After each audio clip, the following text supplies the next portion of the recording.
These are some frequently asked questions in comparing the federal and state executive branches. First, where are the executive branches of government established? The U.S. President and the California governor draw their authority, of course, from the federal and state constitutions, and this determines their respective roles in the lawmaking process. There are also federal and state statutes that provide additional duties and responsibilities for the chief executives related to the adoption of laws, proposing budgets, etc. Do the chief executives provide updates to the legislative branch?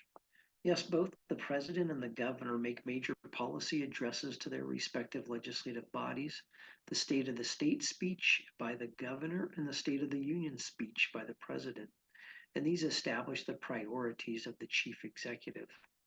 Can the chief executive um, call the legislative branch into a special session?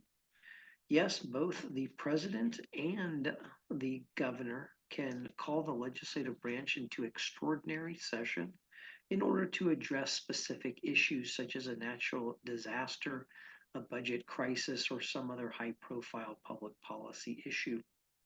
Does the chief executive prepare a budget for government spending? Both the president and the governor propose their respective budgets for the operation of the federal and state governments, and these are reviewed and modified by the legislative branch of government, of course. How do the chief executives work with the legislative branch on the budget? The governor, through the Department of Finance, actively participates in the legislature's review and adoption of the state budget.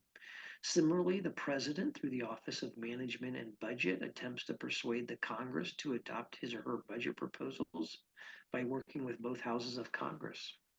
Does the chief executive have veto authority over the budget? The state constitution in Article 4, Section 10E provides the governor with line item veto authority, meaning the governor can reduce or eliminate any items of appropriations in the budget.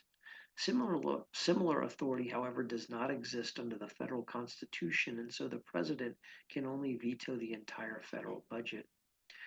Do chief executives work with legislative leaders? As part of the lawmaking process, both the president and the governor meet with legislative leaders, especially those of his or her same political party, in attempts to reach compromise on major legislation, as well as the initial introduction of executive branch priorities that need legislation. And of course, the president and governor bring legislative leaders together with major stakeholders, for example, to discuss and fashion legislation in an effort to ensure that the chief executive's views are included in the final version of bills. Can the governor enact legislation? The governor may propose specific legislation to take to the voters via the initiative process, and this can be accomplished through legislation that requires a two-thirds vote of both houses or the collection of signatures to place the measure on the statewide ballot. Otherwise, the governor cannot enact legislation. Can the president enact legislation? The president does not have the direct power to enact federal statutes. Instead, the president has the power to recommend legislation by virtue of Article 2, Section 3 of the U.S. Constitution, which says that such measures as he shall judge necessary and expedient, and the president can give to the Congress information on the state of the Union. So the president, through a member of Congress, can introduce legislation just like the governor, through a member of the California legislature, can introduce legislation. And finally, what happens when legislation reaches the chief executive?